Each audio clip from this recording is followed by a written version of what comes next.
Hello everybody, my name is Dave Jackson and this is Tales from the Backlog. This is a video games deep dive review podcast where each week I'm joined by a guest to bring a game out of the backlog, play it, and discuss. My guest today is a friend of the show, a video games reporter for The Verge and a member of the Insert Credit Show, and she kills 100% of germs. Welcome to the show, Ash Parrish. 100% of germs, yes. Thank you. Thanks for having me. Of course. Glad to have you on the show. I saw you tweet about how, or whatever we're calling it on Blue Sky, how you wanted to talk about this game, and here we are today. So thank you for joining. Yeah, I'm excited to talk about this game because, man, this one completely blew up my Game of the Year list. So I'm eager to talk about it. Yep. Today's game is Mouthwashing, which is a first-person horror game developed by Wrong Organ and published by Critical Reflex for PC in 2024. If this is your first time listening to the show, first of all, thank you for stopping by. Here's how spoilers work. We will not spoil the story of Mouthwashing. For a while, there will be a dedicated spoiler section as always. So check down in the timestamps for when the spoilers begin, and until that point, you are safe to listen if you haven't played. I also want to note when talking about spoilers that Mouthwashing has some pretty extensive content warnings involved in it. Lots and lots and lots of them. I don't want to say what they are right now because that would spoil what it is, but if you're concerned about that, please check doesthedogdie.com. They do have an extensive list on there. And then when the spoiler section starts, I will give more specific content warnings there. So, quick pitch time. What is Mouthwashing? My pitch for Mouthwashing is if you've played the game Tacoma, this is Tacoma's evil twin. Ash, what's your pitch? If you have not played the game Tacoma, which I have not, I would quick pitch it as a futuristic, late-stage capitalist walking simulator. There we go. Yeah, perfect. I played this game twice on PC, where it's at the time of recording, that's the only place you can play it. It took me about 2.5 hours to play each time, and that includes the second time when I was stopping to take a bunch of notes. Ash, that sound right to you? 2.5 hours-ish? Yeah, it makes for a really great game because it is so quick and it doesn't eat a lot of time to get through it, and you can play it again and again. And I would definitely recommend playing it at least twice because there are a lot of things that you're going to miss and a lot of things early in the game that get recontextualized once you've completed it that are going to completely blow your mind when you go through it a second time. Agreed. Yeah, for sure. So let's start the way we always do. We always start with our histories with this game, why we decided to play this. And so the guest always goes first. What was it that drew you to play Mouthwashing in the first place?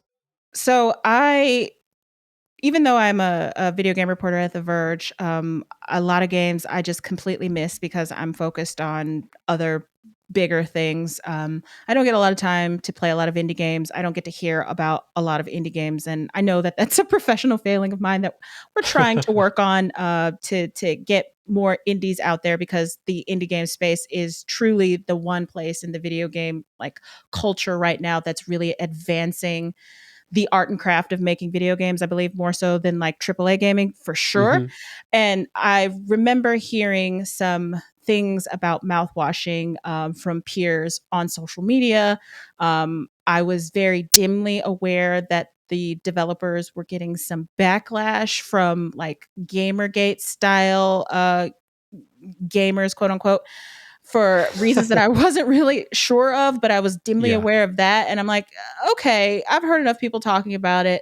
Let's give this a shot. So I got it and I played through it and I was delighted by the fact that it was 2 hours, which really made that decision very worthwhile. And I just remember being completely like floored by the narrative, which is really like the meat and potatoes of the game. And I just fell in love with it. And for like solid 2 weeks, it was it consumed my mind and it was all I wanted to talk about it. I would scream about it on social media. Love that game. It's a great game. Yeah. For me, this was a kind of a FOMO buy as Game of the Year 2024 season was coming up. I kind of had like I think it was just like one night where I was like, I don't really want to play any of the other things I'm playing.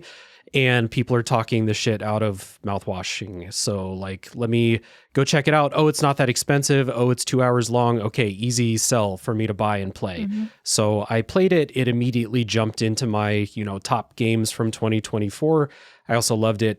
I don't have any experience with this developer. I didn't know that they had a previous thing before playing this. These are the developers that made How Fish Is Made, which is a free game on Steam. I had heard of that game because Jacob Geller made a video about it, but I didn't know it was them. Are you familiar with that project? I'm not, unfortunately. Just like you said, it just came out of the ether because of people talking it up online, and I finally it concentrated enough that I was like, okay, let's give it a shot. Mm-hmm. Yep. Same here. And I'm glad I did give it a shot because this, like you said, this game is great. It's really, really well made. There are a couple of sections, like we said, this is like a walking simulator. There's a couple of sections where the gameplay gets more involved, and I don't like really any of those sections, but that's kind of small potatoes when compared with what's like the actual important stuff in this game. And we also said that this is a horror game. And so playing this, I wasn't like scared playing this like I am in a lot of horror games. And I don't think that's really the point. This game actually got more scary for me as I sat and thought about the story and started to realize like, oh shit, that's what happened there. Oh shit, that's why this person acts the way they act. Oh shit, oh shit. Like this cascading thing in my head of like all these realizations start to coalesce. And then like I played the game again and I see it all like laid out, but it's not obvious the first way you play it. And so like it scares you more and more on repeat playthroughs, when you talk to people, when you read, thoughts about what happens in the story here. So I really think that like on your first playthrough, it's a great experience. It's really good. But as you sit and think about it more, and I hope as people will listen to probably our spoiler discussion about the story, it just gets better with time, which is really interesting. So I really, really like this. The interesting thing about Mouthwashing is that you have the most fun with the game when you're not playing it. And it's exactly as you said, you derive the most enjoyment out of it when you are done playing with it and you're sitting and you're marinating with the things that you experienced in the game and thinking about them and their significance. And then, at least for me, when I went to look for more information about the game and hearing what the developers themselves were saying about it, that's how and why I wound up enjoying this game so much. It was not like in the actual physical act of playing the game, although that's fine too. It was after I had put it down and I was just like marinating in those feelings and contextualizing all of the events in in tandem with what the developers were saying about what inspired the game and what this game is about to them as they made it. That's where like 80% of my like, holy shit, like my feelings about this game come from, which is very weird to say about a video game because it's a very interactive medium and you're supposed to have fun when you're playing it. And to be clear, I did. It's not very like labor intensive. Like it's a walking simulator. You do some minor, it's not even puzzles, I would call them. You're just walking around, you're exploring the environment, you're interacting with things, but there's not a lot to actually do as a player.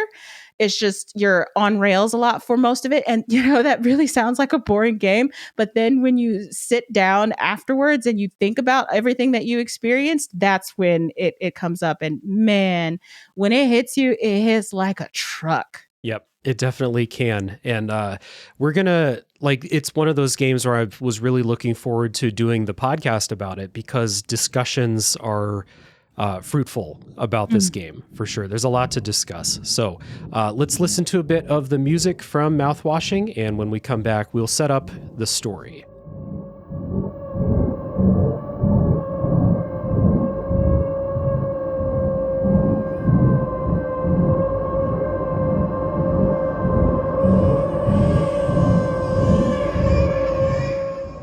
Mouthwashing begins with a message on the screen. When you hit new game, there's a message that explains that you are one of 5 crew members on a deep space freighter called the Tulpar for a delivery company called the Pony Express. So you work on a cargo ship, but since this is the capitalist hell world future, it's in space. This is day 147 of a planned 382-day journey. And there's another message on there that says, I hope this hurts. And playing that, obviously you take note of that. What does that mean? And then you, as you play the game, I think you find out what that means on there. So the crew of the Tulpar is made up of 5 people, like we said: a captain named Curly, a co-pilot named Jimmy, a medic named Anya, a mechanic named Swansea, and an intern named Daisuke. And those 5 main characters are going to make up everybody involved in this story. There's also a 6th character, I would venture, and that's Polly. that's Polly, the mascot of the Pony Express. Who have you ever seen the movie? I think it's Dogma. Oh, Dogma, the Kevin Smith movie. Yeah. Isn't there a character, Mooby? Yeah, like the golden calf that represents the the God, I'm sorry, the fast food chain, and it's like, the titular or the metaphorical golden calf, like in Dogma, because that's like a religious allegory. Polly reminds me very much of Mooby from that, in that it's, this cutesy little mascot that also represents something a little bit deeper. And the art style of Polly specifically very much reminds me of that. Gotcha. Good catch. Yes, you do. There are things that turn Polly into more of a character than just a mascot for the company, for sure. Yeah. So early in the game, the ship is sabotaged and crashes into a nearby asteroid. And the ship is badly damaged. The crew all survives, but Captain Curly is like severely disfigured, severely injured. If you've seen any like key art or screenshots from Mouthwashing of like a heavily bandaged guy, that's Curly. So Curly can't be the captain anymore. So the co-pilot Jimmy takes command of the crew. Jimmy blames Curly for crashing the asteroid, or the ship into the asteroid, and Jimmy vows to make things right and help the crew survive this predicament. This is why I made the comparison to the game Tacoma. If anyone's played that, it has a very similar like story premise. A crew of people in a desperate situation out in space. I won't say anything more. Play Tacoma. It's good. Anyone listening, it's a good game. Also about 2 hours long. Oh, I was going to ask, like, is Tacoma like, I'm really bad with names. What's that name of that undersea game, that horror game that people like a lot? Soma. Yeah. Is Tacoma like that? Similar gameplay, but Tacoma's not a horror game. It's more of a straight, sci-fi walking sim. Okay, cool. Yeah, it's a cool game.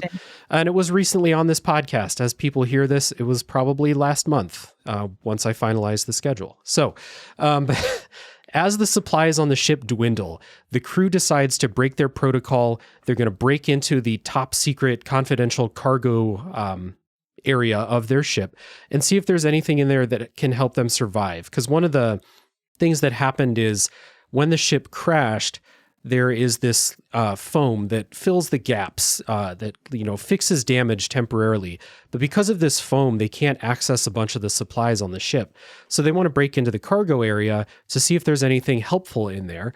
And this is about as far into spoilers as I'm going to get. They go into this cargo area and they're like, maybe there's medicine, maybe there's food, maybe there's, bandages and stuff like that. And all that's in there is thousands of boxes of mouthwash.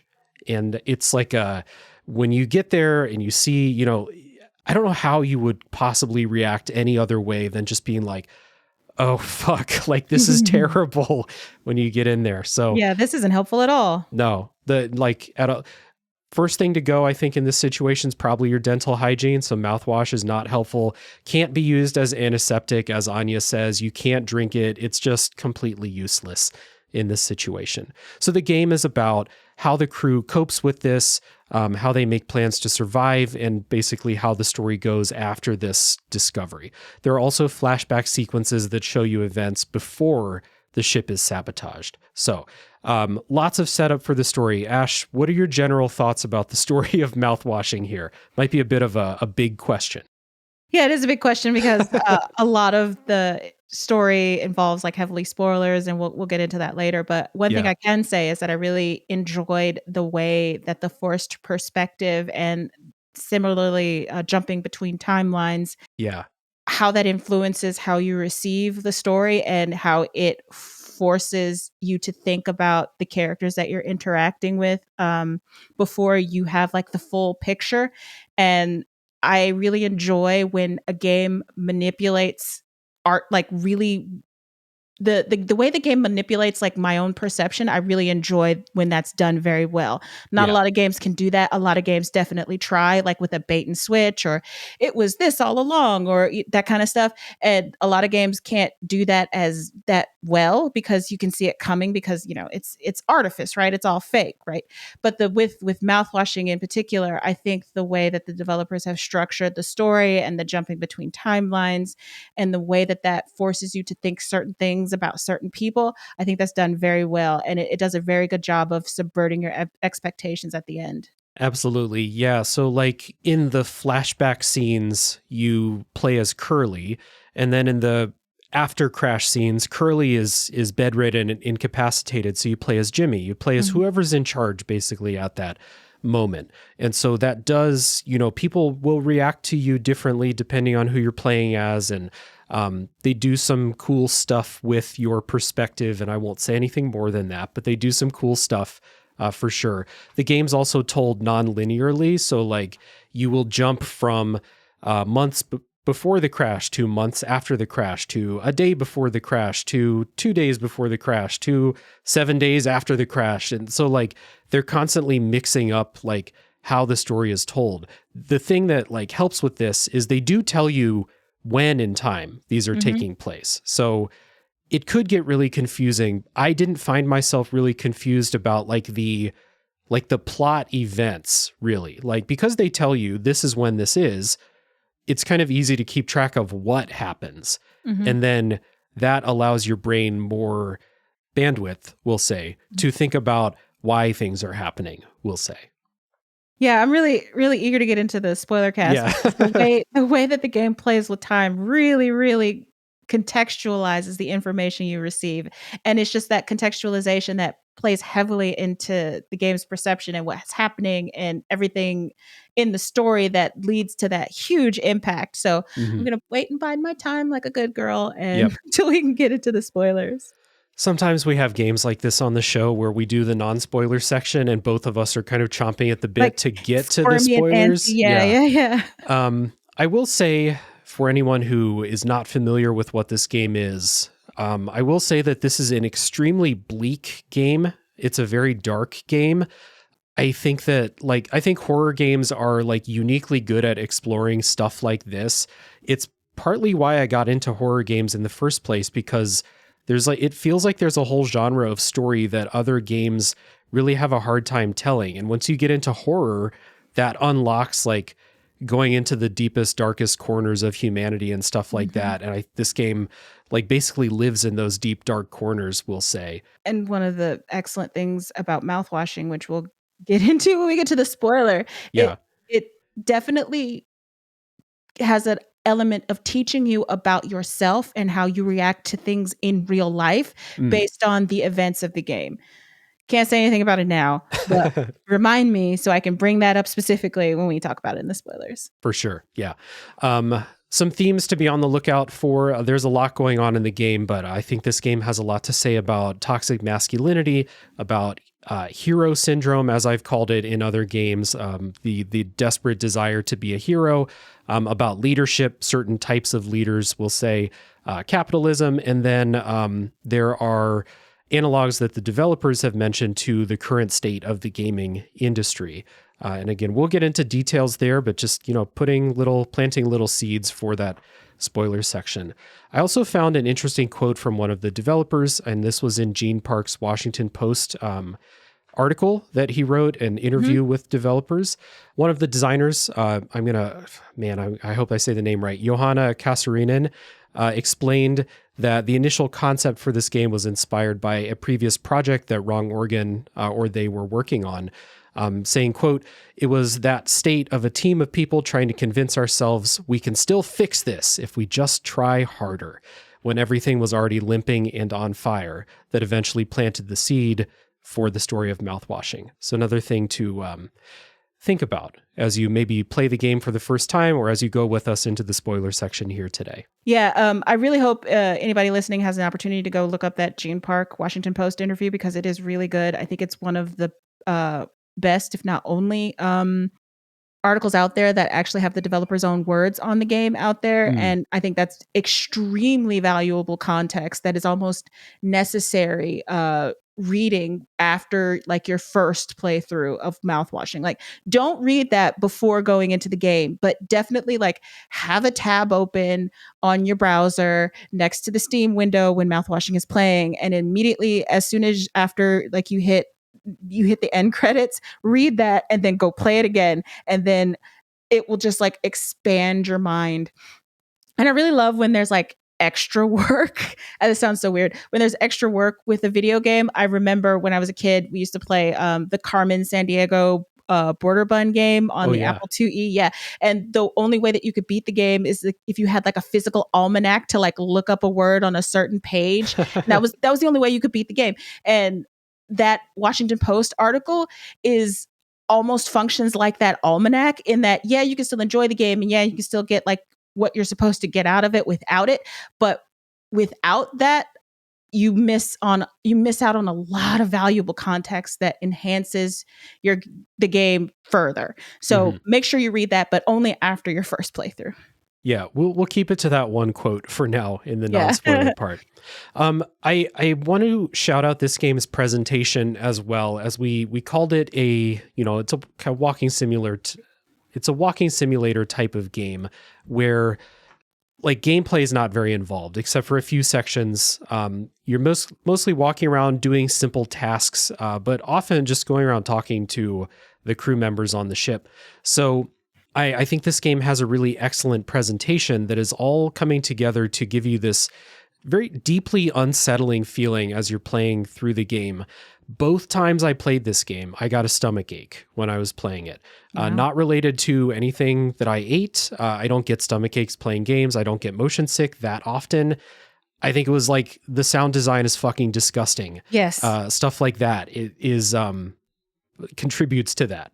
If you've got that misophonia or that like not affliction, and I don't know if it's an actual disease, but that thing where you can't listen to like people chewing or mouth noises, or if you don't like the splat noises of Splatoon, like I hate that. You're gonna have a hard time with mouthwashing because there's a lot of like wet, moist, like squishy, squelchy noises that that are involved in the game, and that makes it really, really hard to get through. But I really enjoyed like the PSX graphiciness of it that reminds me of like the first Resident Evil.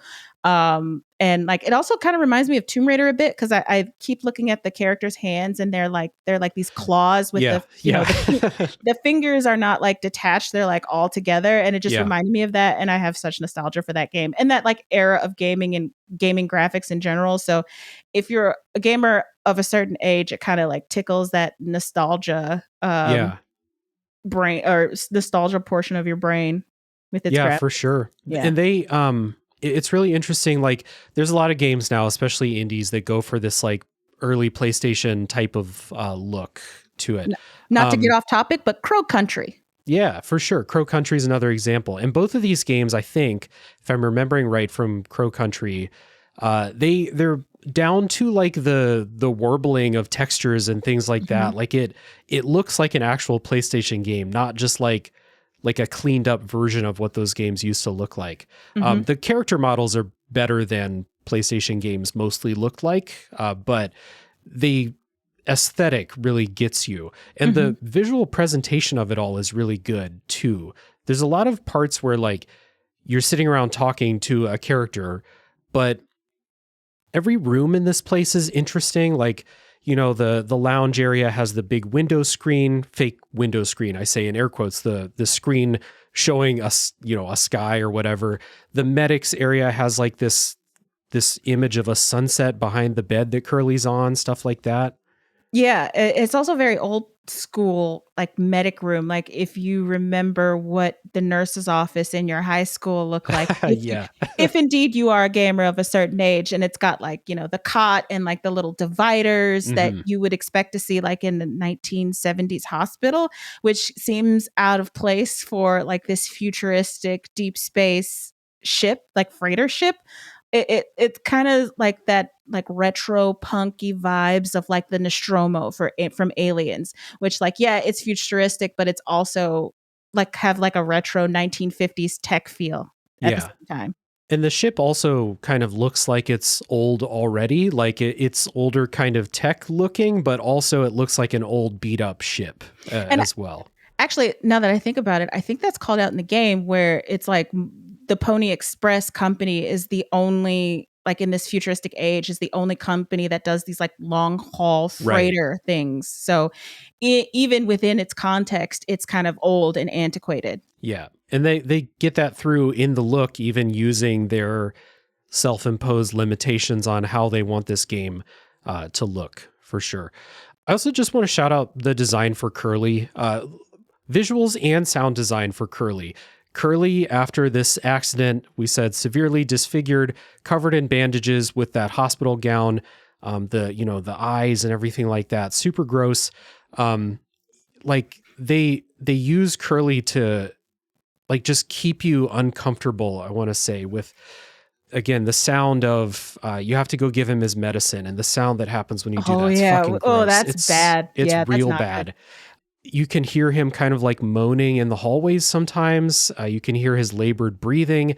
It's real bad. It reminded me of this really cursed Wikipedia dive I did one time about a Japanese scientist who was in a nuclear radiation exposure incident and like lost all of his skin, and they like kept Oh. him alive for too long.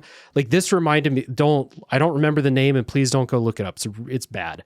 This reminded me of that, where like Curly is in that type of a situation, and I don't think they spared any type of like they wanted to make it a focus to be like, yeah, that Curly's in a bad place, and you have to help him. You have to help. You have to interact with him a lot. Yeah.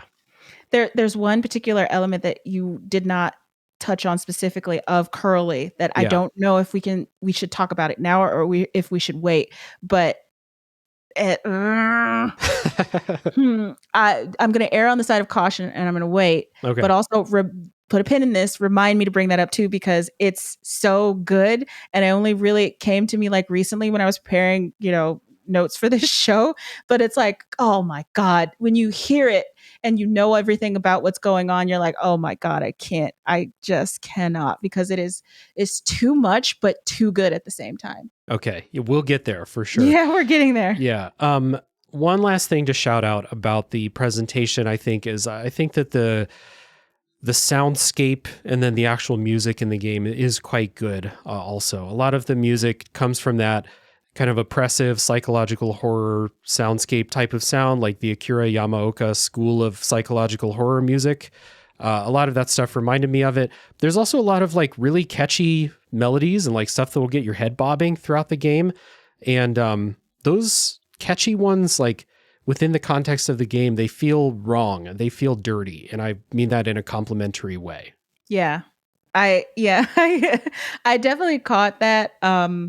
It's a nice juxtaposition of everything that's going on with the game, because it reminds me so much of like trying to do the job that I do right now with everything that's going on. And Yeah. it's really hard to write about video games when the world is literally on fire, and Yeah. but I still have to do it because I still have to, pay my bills and whatever. And it's like, I'm, writing about Infinity Nikki or something else, and Hell World is literally outside Yeah. my window, and this is kind of what that feels like. Like you still have a job to do, and you are not allowed, but you can't bring that outside in because you have to do the job. So you kind of have to like encapsulate yourself in this not happy little bubble while everything is going on. And that's what the music, the upbeat kind of boppy music kind of represents. Like like not plausible, like this kind of plausible deniability of everything that's going on outside. Like I'm just gonna, I have to get through this. So this is what it's gonna, this happy vibe is what it's gonna have to be until I am able to like face the horrors that are going on outside. Yeah, absolutely. Then those horrors come rushing back with like the rest of the soundtrack that Mhm. is like you might expect, like loud, cacophonous, alarms and sparking sounds and abrasive sound effects and babies crying and all kinds of stuff in the soundtrack that's meant to unsettle you. In addition to, sound effects, the backing soundscape is also pretty oppressive most of the time, which makes those melodic things stick out more when you get to them, we'll say. So, I think we've gotten through a lot of the stuff that we're comfortable talking about right now. Comfortable is doing a lot of heavy lifting because this game is very much not comfortable. That's right, yeah. So let's take a bit of a music break. We will come back. We'll give our final thoughts about mouthwashing, and then we'll get into spoilers here soon.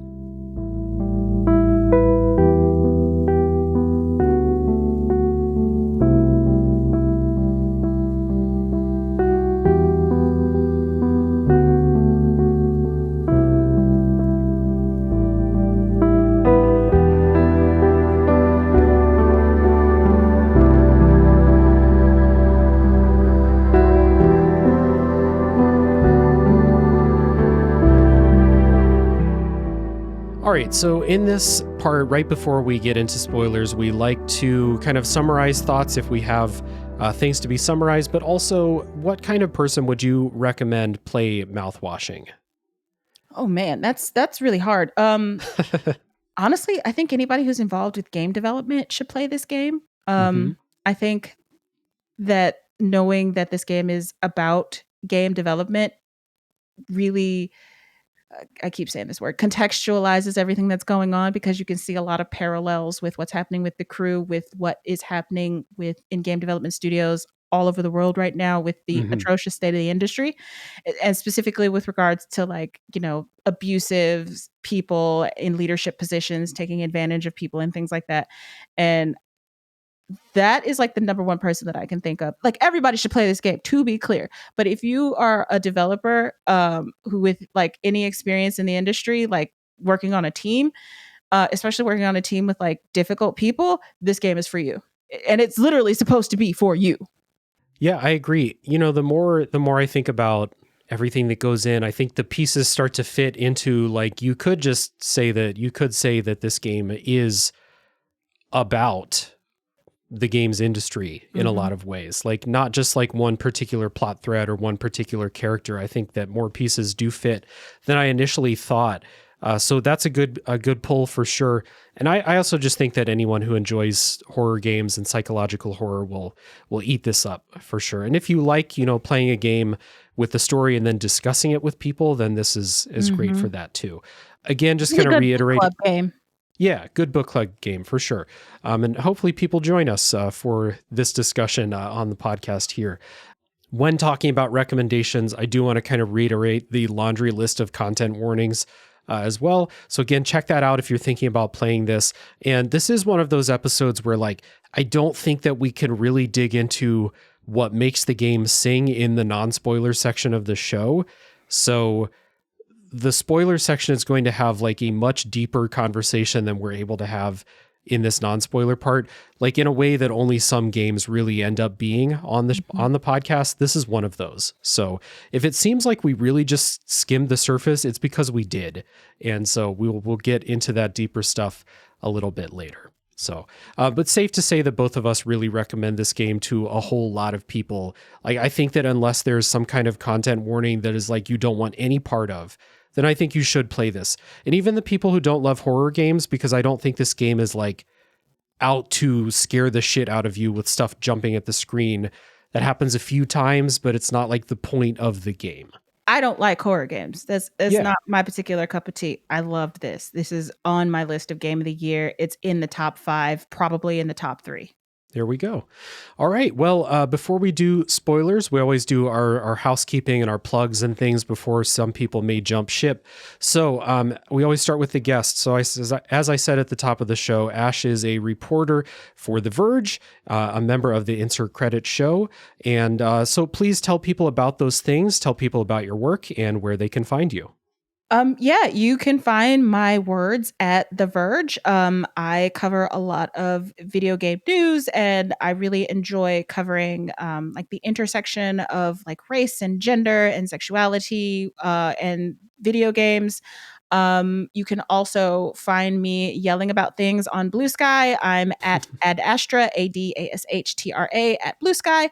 And actually right now, all you're going to see on my Blue Sky is me posting pictures of my puppy because I just got a corgi.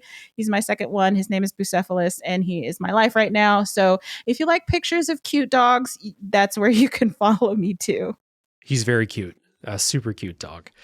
Yeah, and I'll recommend that people check out the work that you do for The Verge because the gaming industry is full of a bunch of assholes, just to put it lightly. And I really enjoy reading your takes on various things that come up.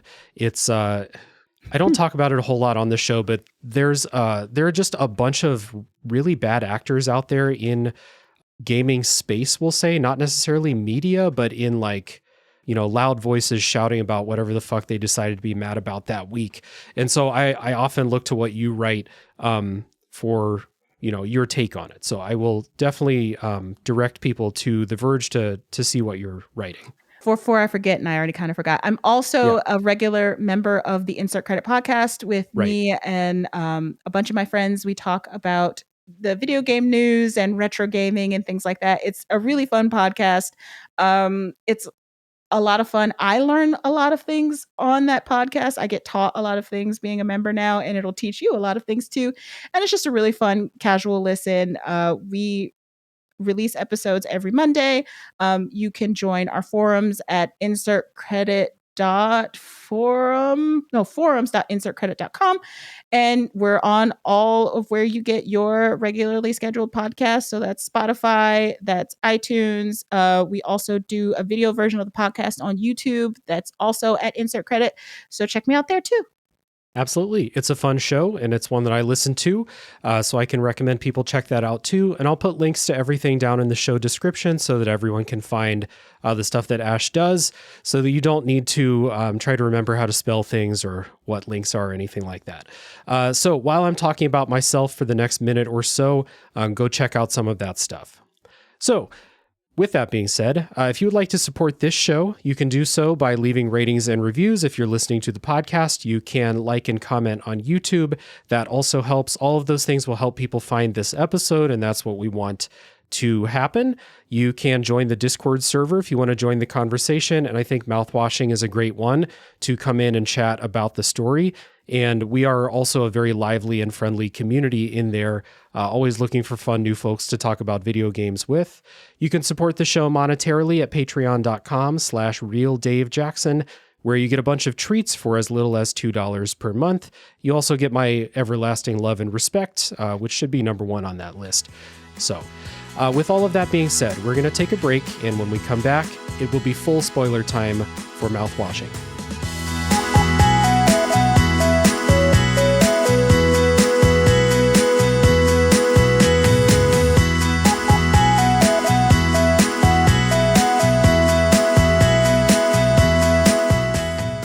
All right, before we get into spoilers for Mouthwashing, I first want to say thank you to the wonderful patrons who help support the show. A big shout out to Chris Nelson, the Top 3 Podcast crew, Zulgeek, Chris Copleen, Eric Guess, Rick Firestone, Nick Vicori, Jill, Soccer, Cupcake, Kyle, Christian S., Matt aka Stormageddon, JD, Doug Leaf, Jason Emery, Brian Skirsha, Randall, Jenny E., Marcus O'Neill, David Stecco, Stefan, Drellish, Rob Smith, Rigamort, and 2 new patrons. Welcome in Ashton Ruby and Offshore Meteor. I appreciate you all very much. Thank you for your support. If anyone is listening and you'd like to be like them, you can do so at patreon.com/realdavejackson. For as little as $2 per month, you will get some treats. And with all of that being said, It's time to get to full spoiler time for Mouthwashing.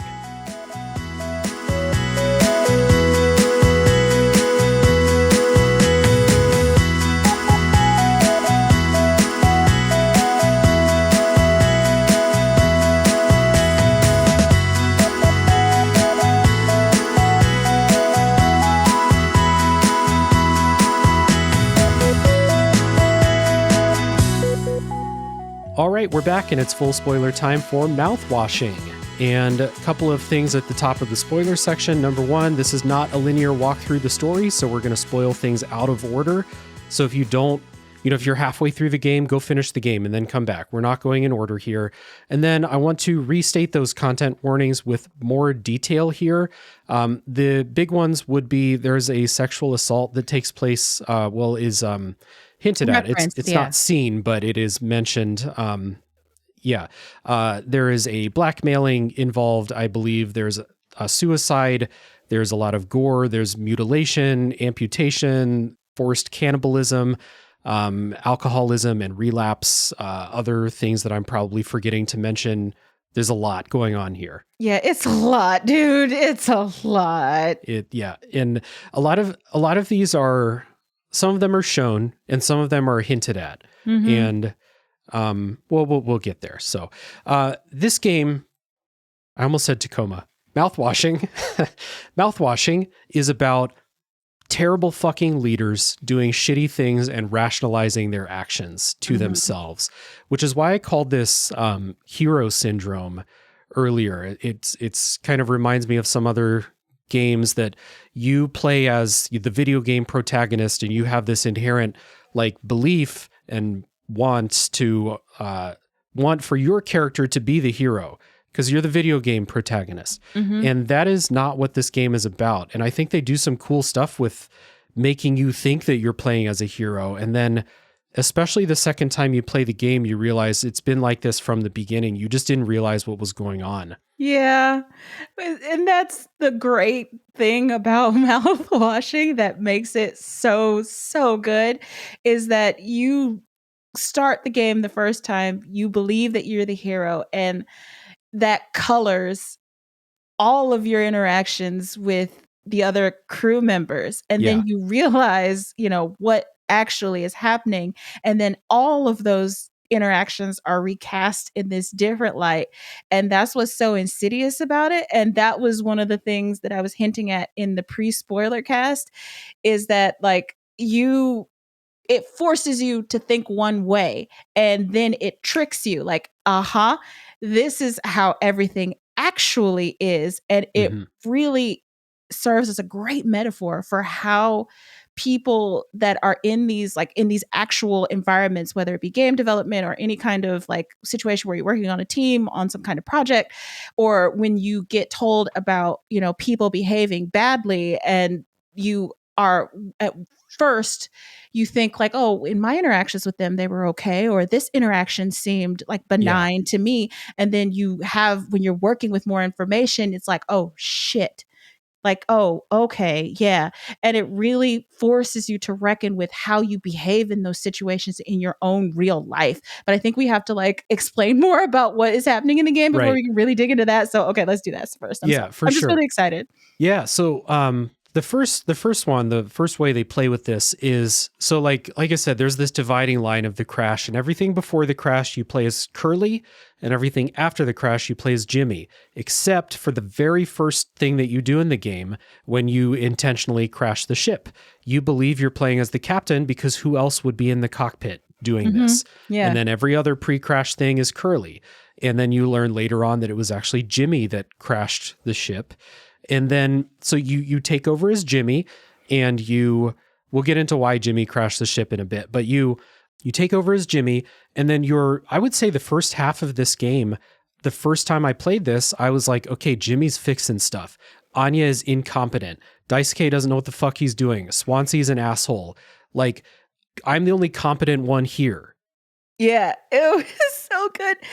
Oh man, I don't know if we want to get into it now specifically, but when you were talking about like Anya's incompetent and Daisuke is also incompetent, there's a moment like your first interaction with Anya, and we really got to like put out front first that Anya, God bless her, is like, she's the central figure of the story, even though she does not figure at all. Like, you don't play as her, you really hardly interact with her, not all that much, but she kind of is the central figure.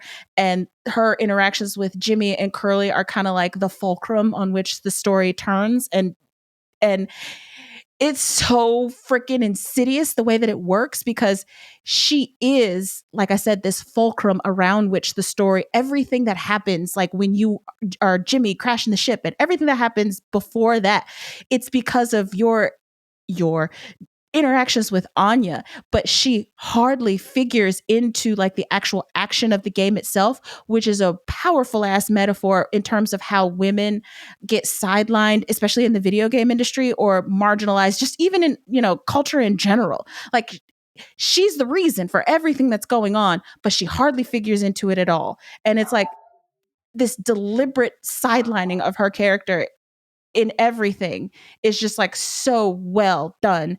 And the interesting thing that I wanted to bring up about her and Daisuke is that your first interaction with her when you're as Jimmy, because the way that the game starts is that, Jimmy is pushing the button to crash the ship, even though you don't know that you're playing as Jimmy at that moment. But the actual real part of the game is that, Curly is hurt and you have to like feed him medicine, and Anya's the ship's medic, and you're talking to Anya, and you get this idea when your first interaction with her, like, oh, she's incompetent. And Jimmy, when you're playing as Jimmy, he outright says to her, like, did you go to nursing school? Like, are you like questioning her credentials? Daisuke is similarly incompetent. And we get a bit of his backstory that he is the newest member of the ship and he was added last minute and he's an intern and he also doesn't know what he's doing at all. But Jimmy never has that kind of condescending interaction with him the way that he does Anya. He never questions Daisuke that same way, even though he's more new than she is. And you don't really get that the first time you play through the game. But when you do it a second time, you clock it immediately. It is so good. This game is required to be played twice. Yeah, because the first time you play it, I think it's because Jimmy doesn't comment on it. You don't think about it as a player. Exactly. The Daisuke literally, like, he does almost nothing of value on the ship at all. He's just kind of there. Like, he's supposedly helping in the workshop with Swansea, but that's it, really. Like, you don't see him do anything super useful, but Jimmy never calls him out for that, like you said. And the interesting thing with Mouthwashing is that how it plays with time, because when you first take over as Jimmy after the initial inciting incident of the game, it's months later, not hours, months. Right. So it's even worse because Jimmy is questioning Anya as the ship's medic, even though we didn't see this at this point, but up until this point, she's been keeping this poor man, Curly, the ship's captain, alive. Yeah. For this entire time. He's super injured, like everything's fucked up on him, like, and she's been keeping this man alive for months, like for 24 hours a day for months. Yeah. And he still is like coming up to her and like, do you know what you're doing? And because it happens so soon after like the crash, we as players don't have a concept of the time that has passed. We're told how much time has passed, but we don't feel it because this is a video game, right? Like, we can't obviously feel the 2 months happen, or we can't, experience that 2 months of time that have passed between crashing the ship and when we take over as players. But when you think about it like that, like the way that the game plays with time like that, like, oh yeah, of course. Like, do you know what you're doing? Yeah. And you completely gloss over the fact that this woman has been keeping this man alive for 2 months with minimal supplies. Yeah. It's fucking incredible. That's a great point that you bring up. I didn't clock that either, but that's completely true. And so, yeah, you have this guy who basically has like no skin. So he's been kept alive through sheer, talent and knowledge on Anya's part. And the thing that pushes Jimmy to like question her ability and her knowledge is that she can't bring herself to give Curly his pills, and that Jimmy has to give the pills. And so Jimmy kind of has this attitude like, okay, fine, I'll do it. I always have to do it. Mm-hmm. I'm the leader. I'll fucking give him the pills. And like giving him the pills is really gross, but also anything else that would be involved with taking care of Curly would also be really gross. So and that's the only way that Jimmy at that point had interacted with Curly, like, oh, fine, I'll give him the pills. Like, God, just move out of the way. I'll do it. Yeah. No, never mind that, this is at this point, we don't feel it. Like I said, we don't feel it as players because it's only been like, 2 seconds between when the ship crashes and, when we take over, that she's starting to break down. Like, this is like taking an emotional toll on her because it is so like bad and coercive, even because this man is clearly in pain. She is ill-equipped to handle him and his pain, and she's starting to break down. And like the second playthrough kind of contextualizes her conversation with Jimmy is like, I can't, like, I'm starting to have a real hard time with doing this, man. I need some help. And he kind of like brushes her off real brusque, like, oh, fine, whatever, I'll do it, move. Yeah. When, he's supposed to be this leader, he's supposed to have like, empathy for that kind of stress that she's been under. And he just completely doesn't. Yeah. I think it's really interesting how this game has so many other things on the forefront that you forget about, like the baseline situation that they find themselves in, months stranded out in space with dwindling supplies. I'm sure that it's pretty clear that, the crew doesn't love each other. They're not all like the best of friends.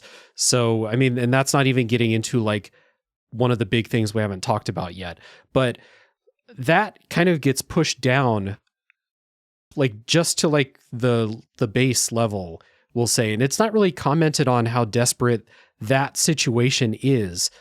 We have like these new situations that keep popping up, like giving Curly his medicine, and then whatever the hell is going on in Jimmy's head as the game goes on and gets kind of more surreal and stuff like that. So I just think that that's interesting how they don't like talk about how desperate their actual situation is a whole lot because there's so much else going on that the game is focusing on. I think they do. I just think that because we're playing as Jimmy, he's really not hearing it because That's there true. is, like, you would expect from a leader to, every so often contextualize the situation that they're all in.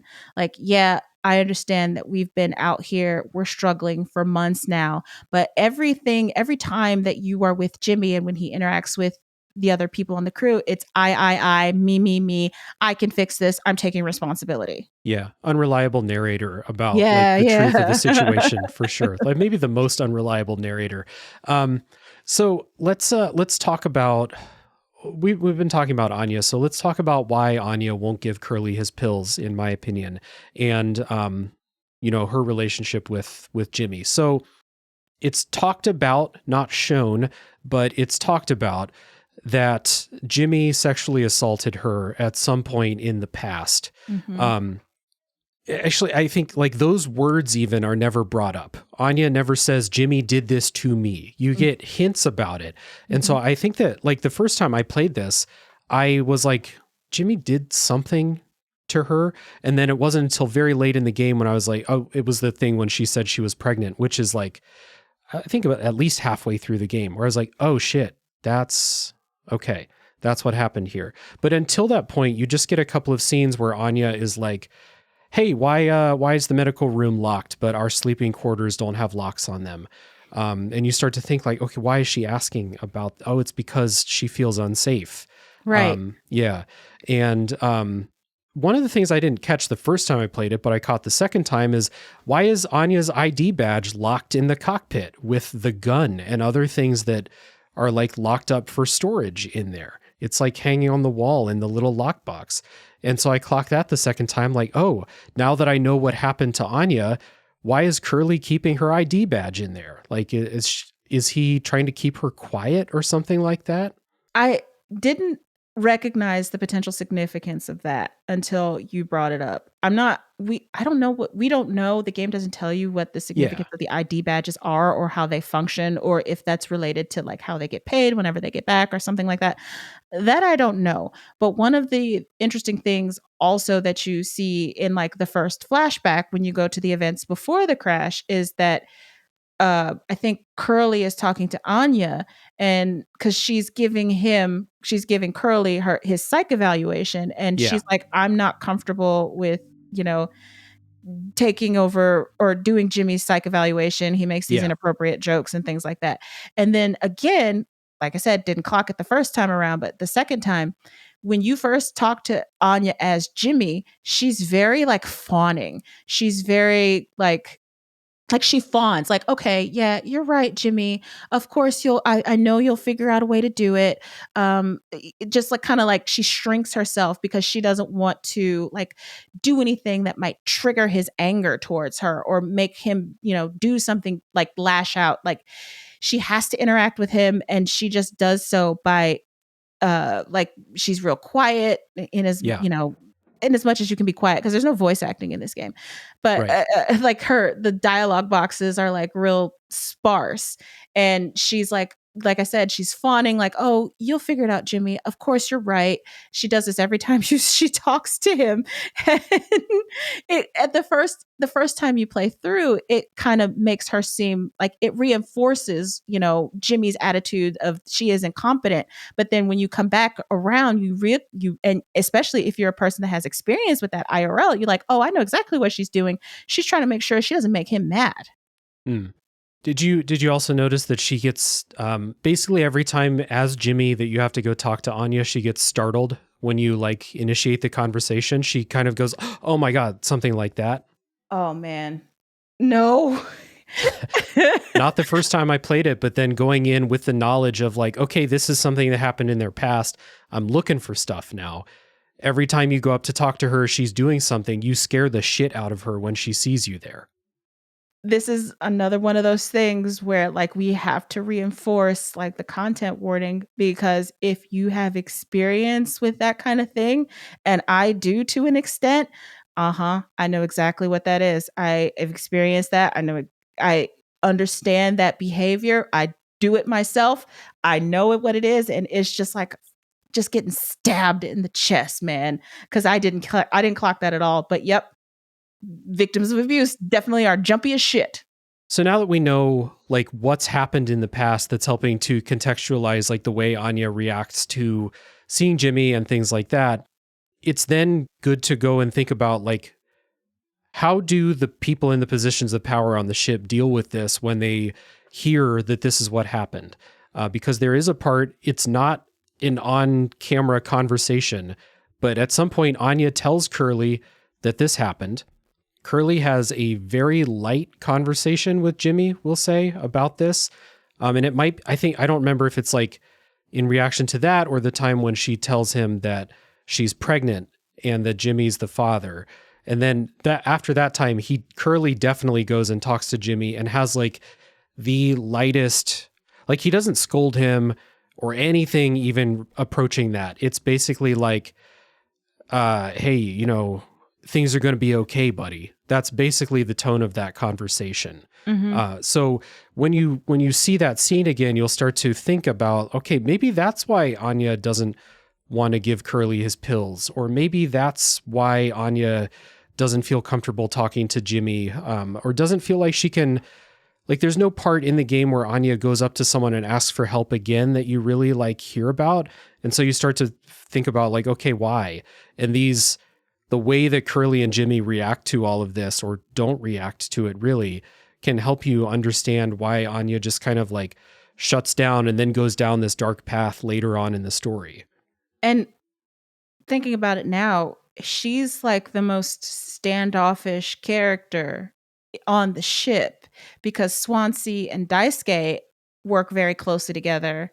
Yeah. And, Jimmy kind of lords over all of them, but like you don't really see Anya have like any real interactions with anybody else. Like she's not close.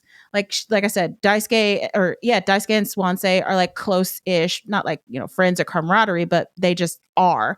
And Yeah. Anya's kind of off to herself in the med bay, watching Curly, and you don't really think or see her like get close to anybody else. Like she's there when she has to be, but she's kind of standoffish everywhere else. And I felt it was really because like everybody on that ship failed her.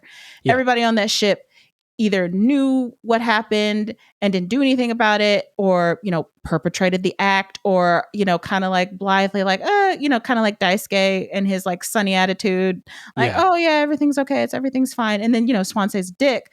But the interesting thing about that is I think Anya tells Swansea real late in the game, and Swansea is the only person who decides to take direct action immediately. Yeah. And I think it's because I think that's when he like either goes and gets the axe, or goes and gets the gun, and it starts chasing after Jimmy, like, come here, motherfucker, I got something for you.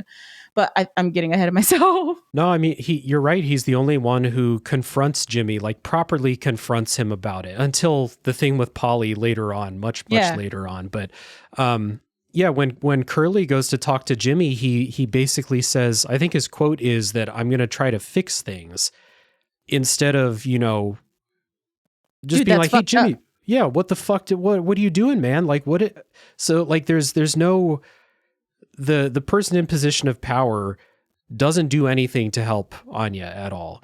And then everybody except for Swansea at the very end Either has no idea or does not care. Right, exactly. And that whole thing of I'm going to fix this instead of I am like sorry or contrition is like the running theme throughout the game. Like Right. we're not like going back or looking back and addressing the things that we've done. It's always forward, forward, forward. I'm going to fix this. I'm going to fix this. I'm going to fix this. And that's like an undercurrent throughout the entire game.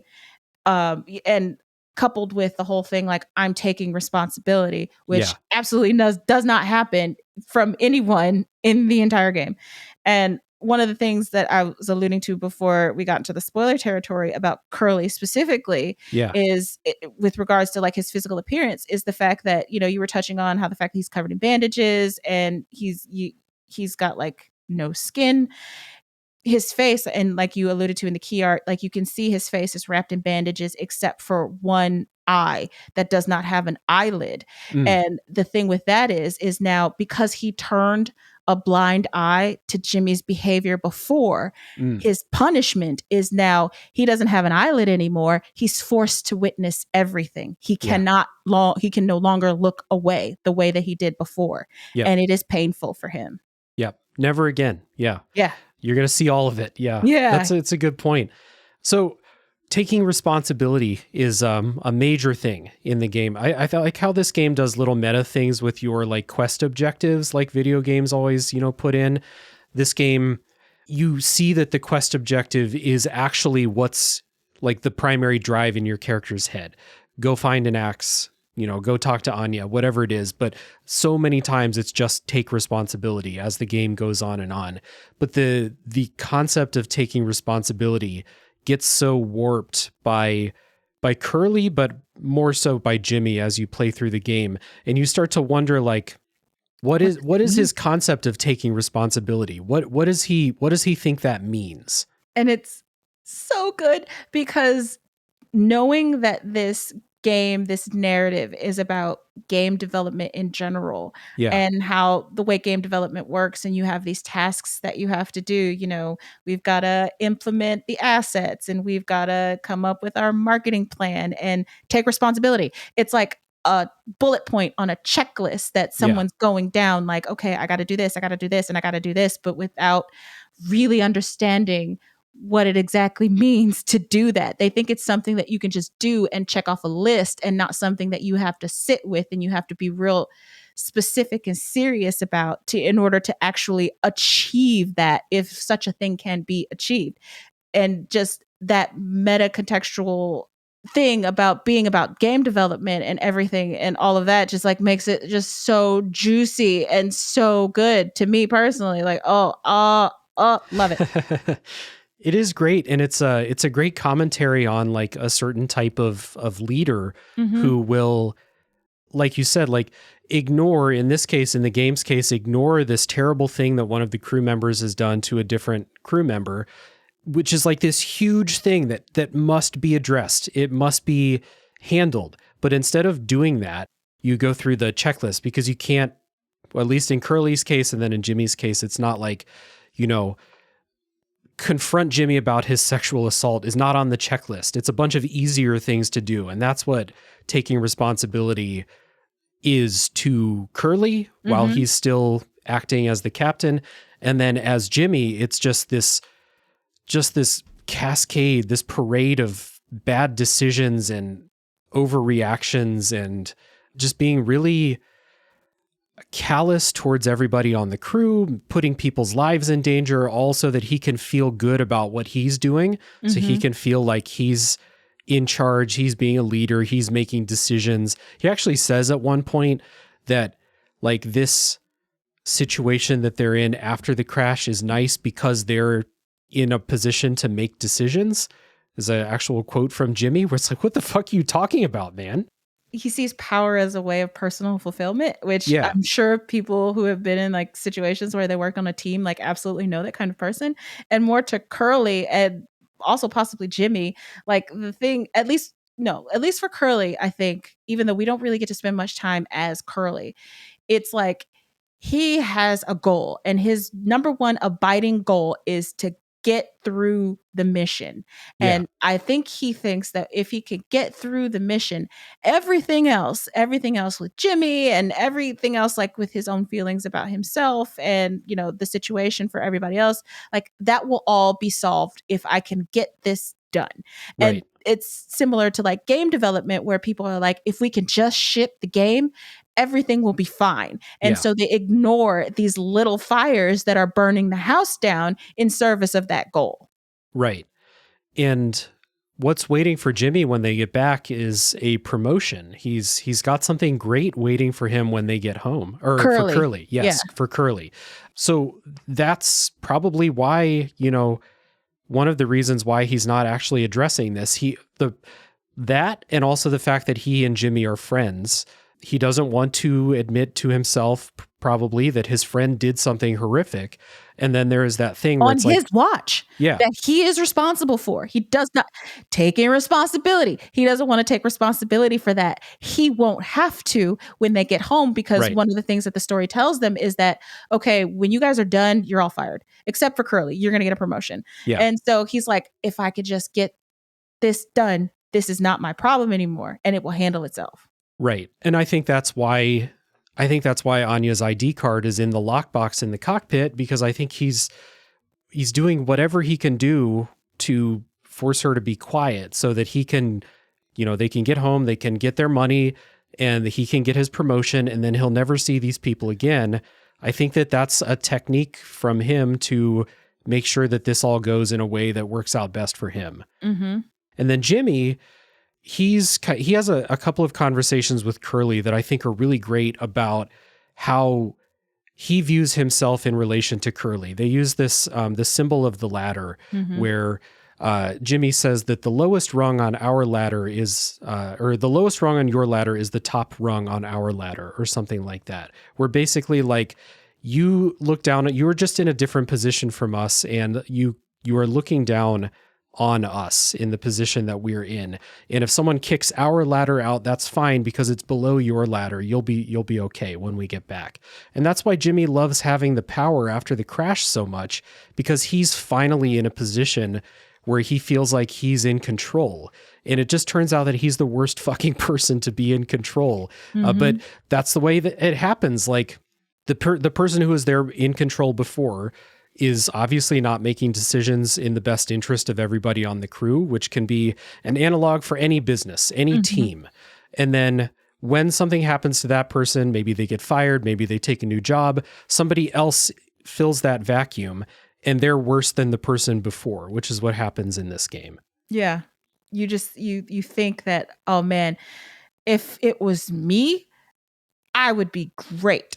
I would make sure, like, I would run the tightest ship. Everything would be fantastic. Not understanding, you know, as Jimmy says, like, I didn't understand what you were going through. Not understanding what really takes place when you are in that leadership position. And Jimmy just can't handle it. And he breaks. And it leads to all kinds of like fucked up decisions, not only for Anya, but for Swansea and Daisuke too. Yeah. And I really want to talk about like like Daisuke and his whole thing where he gets injured, and Swansea too, because we kind of haven't really talked about that, because Yeah. I know because we were so wrapped up in Anya finally, because talking about her, she finally gets her due credit that she Yeah. deserves. Mm-hmm. But yeah, it's not just the decisions that he's makes, and his actions don't just affect Anya, but they affect the other members of the crew as well. Yeah, and he kills one of them. He kills Swansea, and he gets Daisuke killed by kind of goading him into fight. Like I think Daisuke realizes that he is He's the not super helpful. Yeah, like he's the only one who seems to have like an awareness of himself and his abilities. Like there's an incident, I don't remember specifically why he thinks he has to go into the vent, but like everybody's like, you got to go into the vent, Daisuke, you got to do this. Yeah, And he's like, he's the only person who's like aware enough to say like, I don't know, I don't think I should or can do that. And Jimmy's like, you've gotta. yeah, And Daisuke kind of like naively trusts him, like, all right, if you say so. And then, it turns out exactly as Daisuke expected, and he ends up getting mortally wounded. yeah. It's actually when Jimmy's having that conversation with him, he starts out by saying like, "You're the only one who can fit in there." Anya's in trouble because it's the vent that leads to the med bay. She's locked Oh, right, herself right. in. That's when Okay. she's overdosing in there. So Daisuke's then he's like, because he trusts Swansea. He knows that Swansea knows about mechanic stuff. Like Swansea knows what's up. So he's like, Swansea says it's dangerous. I don't think I should go in there. And Jimmy says, this is an order from your captain. Go Mhm. through there. And then he's like, okay. He goes up and sure enough, basically immediately gets very, very injured. And then Jimmy, in the, his internal drive to fix things, makes it worse. He pours mouthwash on his wounds, which makes them way worse. As Anya told him early in the game, she told the rest of the crew, we cannot use mouthwash as disinfectant because of the sugar. It will not work. And then what's Jimmy do? Pours mouthwash on there.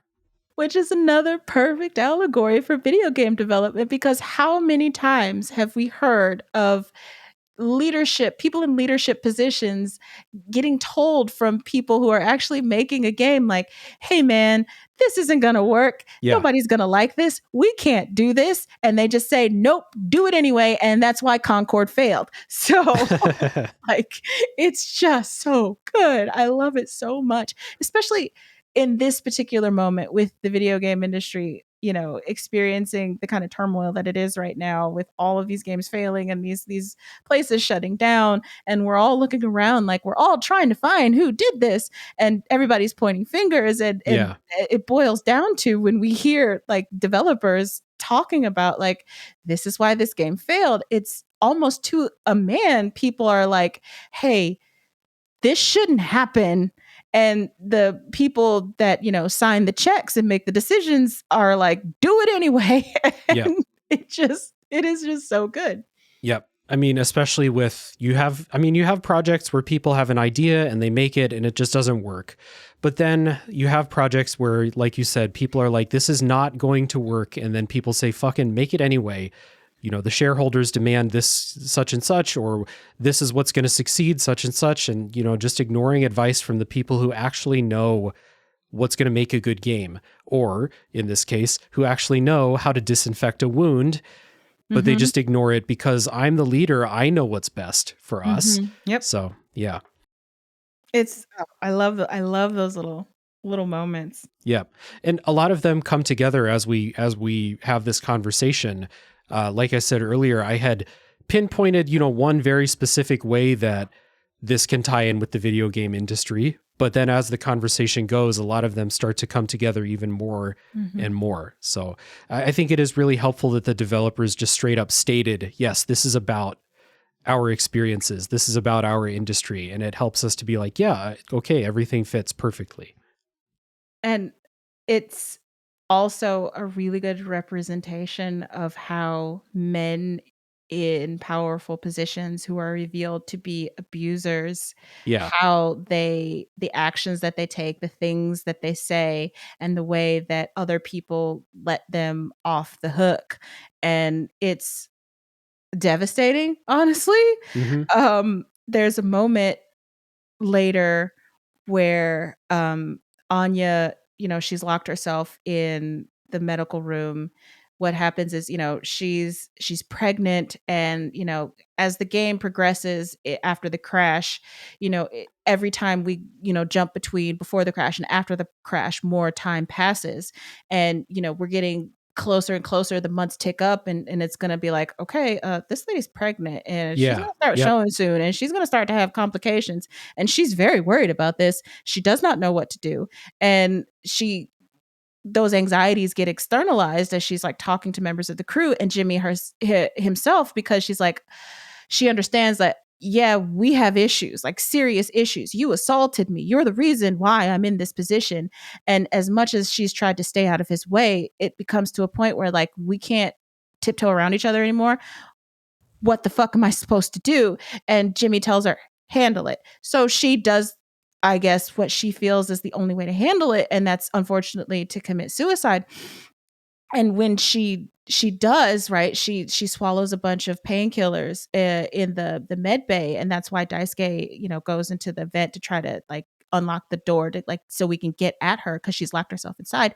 Yeah. When Jimmy eventually goes into that room, you don't see her. He has completely erased her in the way that he's been erasing her the entire game.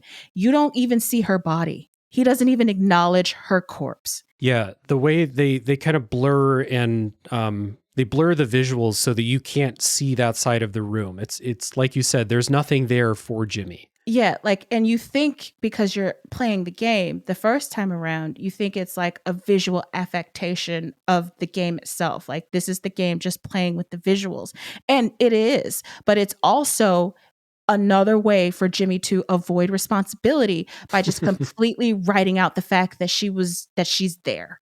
Like, Yeah, he can't even acknowledge her at all, even in death. right.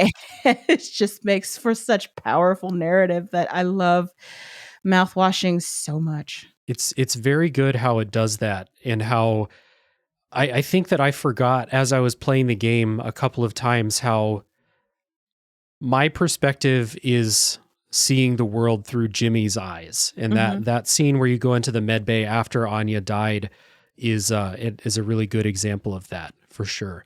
And how the phrase take responsibility is used so well throughout this game and in so many different situations where they tell you to take responsibility, and then you see what Jimmy does as a result of what he thinks taking responsibility is. So I really like the ending of this game. Like, now that we're talking about this, and we can jump back to some earlier stuff in a minute, but I think this ties really well into the ending, because you see what Jimmy's idea of taking responsibility and fixing things and being a hero really is, and that is to save Curly at the very end. That is the thing that he thinks makes him into a hero, is that he saves Curly at the very end.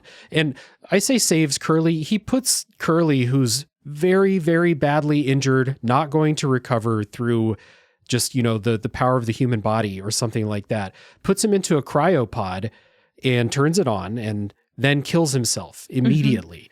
Yep. So first of all, is Curly going to be okay? Probably not. Like, I don't think he saved Curly. Curly's not going to be okay. And then immediately after he accomplishes this act, he shoots himself. And we have this conversation, this very spacey, wacy, weirdo conversation with Polly, the mascot, where Polly's talking to Jimmy about taking responsibility and all of that. And Jimmy's like, yeah, it's cool. I did it. I took responsibility. I saved Curly. And Polly's like, dude, we're not talking about Curly here. And it just shows, as you said, that up till the very end, when Jimmy is doing everything he can to be a hero, to take responsibility, Anya doesn't enter his mind at all. Mm-hmm. Even at the very end, when he's basically talking to God at the end, right? Mm-hmm. Like it's something like that. He's not even thinking about Anya. He doesn't, like, that doesn't even register as something that's been a part of his life or something that he needs to take, fix or take responsibility for, as they say in the game. It's just Curly. That's all he cares about. Mm-hmm. And another line that is another through line in the game that's repeated often is our worst moments don't make us monsters. Yes, I love that so much. I Yeah. love what they do with that. They fuck it up so badly. Yeah, and it's as you've noted in the notes is that at first it's used as kind of like uh, a way to like not absolve but kind of like paint Curly in a different light when we still believe it's Curly that's the one who crashes the ship into the asteroid. And over time, I think Anya says it. I'm not sure if Swansea or Daisuke says it, but Anya definitely says it. Like, our worst moments don't make us monsters. And, I think when she first says it, I think she's talking, Curly was the subject of the conversation, but when she says it, even though Curly is the subject of the conversation, I think she's also meaning it for Jimmy as well, because this is still like early in the game, like a couple months after the ship crashes, and she's trying to justify, working with Jimmy as he's the leader of the crew now. Like, our worst moments don't make us monsters. I can still work with this person because I have to, because, otherwise, how are we all going to get through this? Yeah. It's so she uses it there, and I think that's closer to like kind of the correct way to use that, right? Where it's kind of like you're, to a certain extent, obviously this doesn't cover everything, but to a certain extent, your worst moments don't define you as a person, which is what this is kind of about, right? Like, if you make a mistake, and I say a mistake, I'm not talking about like ruining somebody's life like happens in this game. That doesn't necessarily define whether you're a good person or not. I think that's what this starts as.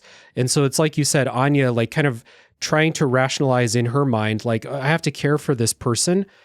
Is he a monster? Maybe he's not. Maybe something like that. But the point about that whole thing, like, no, our worst moments don't make us monsters, but we can't keep making choices. We can't keep making bad choices. Like, Right. we can't keep we can't keep hurting people. But Jimmy keeps hurting people. And he keeps saying it. This is the rationalization.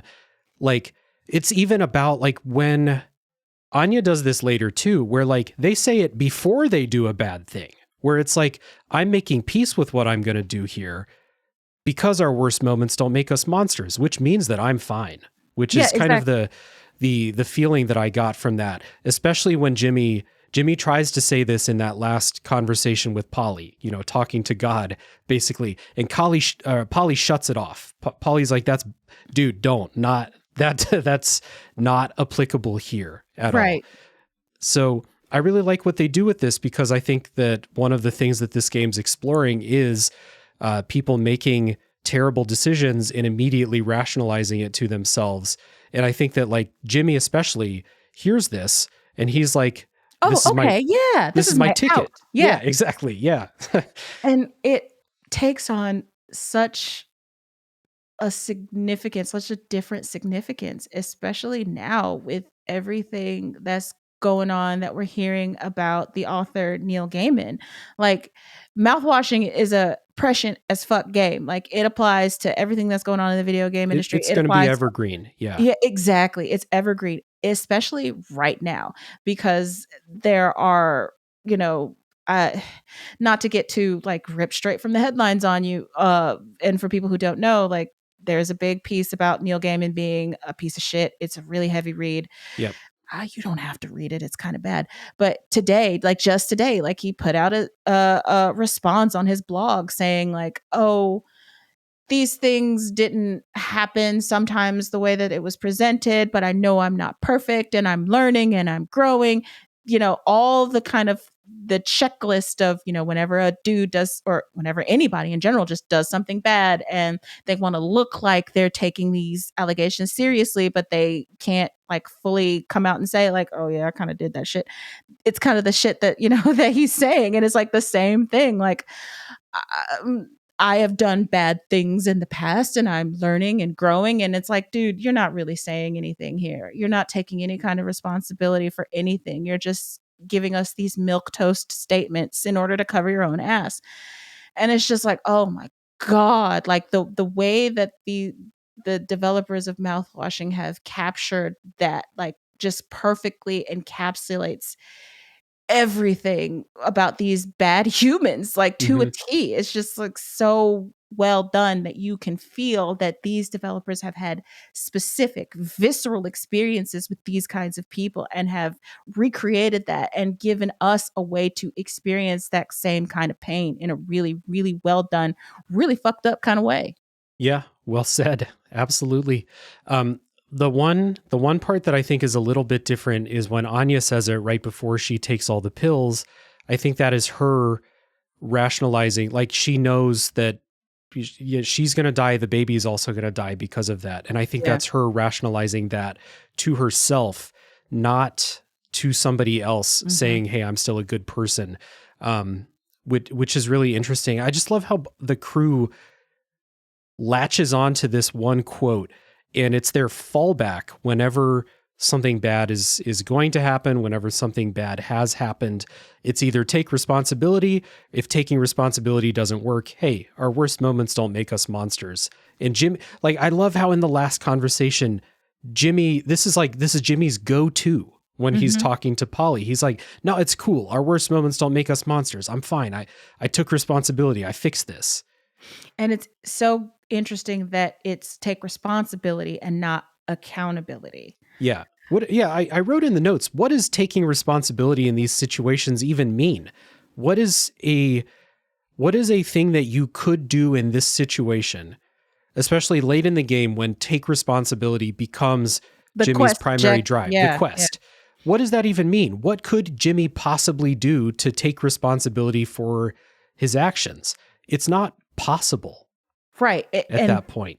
That's why it's very specific that it's take responsibility and not accountability, because Yeah. accountability, like there's a very specific definition associated with that. That means you have to own your mistake and Right. acknowledge it, which is not something he ever does. Take responsibility in this situation has a more amorphous definition that really Yeah. could be satisfied by almost anything.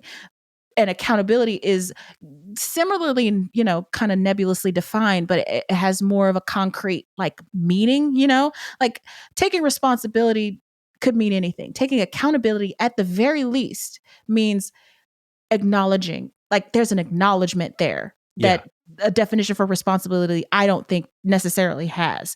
And that's very specific in how Jimmy is able to like rationalize everything that he's doing, and while also like not having to suffer any kind of guilt, any kind of, whatever for the things that he's done. Yeah. All that happens is he apologizes to Curly at the very end of the game for, whatever he's apologizing for. It could be any number of things at this point. But yeah, never accountability for, never accountability for what he did to Anya, never accountability for Daisuke's death, never, he kills Swansea. That's just kind of a matter of fact thing that happens along the path to taking responsibility for him. It's never accountability, like you said, except just like one little thing where he apologizes to Curly. But we don't really know what he's apologizing for. Is he apologizing for crashing the ship? Is he apologizing for... What's he really apologizing for? For cutting off Curly's limbs and forcing him to eat his own flesh because that's the way to keep him alive or something like that. Like, I kind of want to... We've been focused so much on Anya and Curly and Jimmy and a little bit of Daisuke, but I also want to talk about Swansea. Yeah, let's do it. Yeah, in that like Daisuke and Anya are like my favorite two characters in the game. And honestly, like I thought like, Daisuke did nothing wrong and he's like a golden boy, precious cinnamon roll. But knowing he too kind of had some knowledge of what went down between Anya and Jimmy, and also like kind of didn't really have any commentary on it, kind of like diminishes his esteem in my eyes. But the character that had the biggest 180 for me was Swansea, because he starts off like super abrasive, super mean, like super acerbic in how he talks to everybody else, especially Daisuke, who is his intern. And then at the end of the game, he's talking to Jimmy about how like I had all of these like, these things. My best days are when I was drunk out of my mind. I hated everything. I did everything I thought I was supposed to do right. Yeah. I had a good job. Like, I had a mortgage, I had kids, I had a family. I did everything right and I was still unhappy. And the only time I was or when only time I was happy is when I was blotto out of my mind and none of that stuff could like bother me. The Right. mortgage, the family, the whatever. But like at the very, very, very end, he's like, but all that being said, but I loved that kid Daisuke and I was going to save him. And then, talking to Jimmy, like, you fucked it up. And not to bring it back to Jimmy, because I know we've harped on Jimmy so much, but there's a moment after Anya tells him what happened. And I think after Anya has committed suicide, Swansea goes after Jimmy and is trying to kill him. And Jimmy winds up killing Swansea. But not the funny, but the interesting thing about that is that doesn't, and correct me if I'm wrong, Jimmy doesn't kill Swansea in self-defense. Oh no. Swansea is like tied up to a chair. Yeah, it's execution style. Yeah, like the one way that Jimmy could have possibly absolved, like one of his bad acts, the one way he could have like absolved, in heavy quotes, himself of that, is killing Swansea in self-defense. And he can't even do that. He ties him up and shoots him in the front of the face. Like, dude, even when you are presented with an easy way out, you don't take it. Right. Because it's like, that's not the easy way out for Jimmy. The easy way is the path of least resistance. Like the way, I guess, kind of like you said with Swansea, where his best days were when he was in a state where nothing could bother him, basically. And Jimmy is also kind of living in that right now. He's not drunk all the time like Swansea was, but he's in this state where he's taking care of business. And so nothing can bother him. And like, this is the way that he has to take care of business with Swansea. Because Swansea, after Daisuke gets hurt and Jimmy pours the mouthwash on him and makes it worse, Swansea euthanizes Daisuke by hitting him in the face with an axe. That's how Daisuke actually dies. Yeah. And so, like, Swansea is the one who killed Daisuke, but Swansea is the one who's showing, like, humanity in here. I think the game has something to say about euthanasia a little bit, where, like, that's what, maybe someone should have done that to Curly a long time ago instead of stringing him out for months and months in this, like, just horrible situation. But when, somebody has to take action and actually, like, do what I think is the right thing, Swansea is like, no, we need to put this kid out of his misery here. And like I think Jimmy hates that because he wasn't the one who took action. The leader wasn't the one who made the executive decision here. Swansea acted out of the chain of command or whatever the fuck's going on in Jimmy's head there, Yeah, the whole euthanasia thing is like a tough thing because Curly is in a position where he's unable to communicate what it is that he wants. Right. So, like, what do you do in that kind of situation? Like, he's clearly in pain. They don't have the resources to alleviate that pain or even to like rehabilitate him or help him get better at all. Yeah. What do you do, right? Like, what can you do? Yeah. And with the same thing with like Daisuke, like he's dying. Like, it's very clear. And the thing is with that is like also like what do you do? Like, do you mercy kill this person?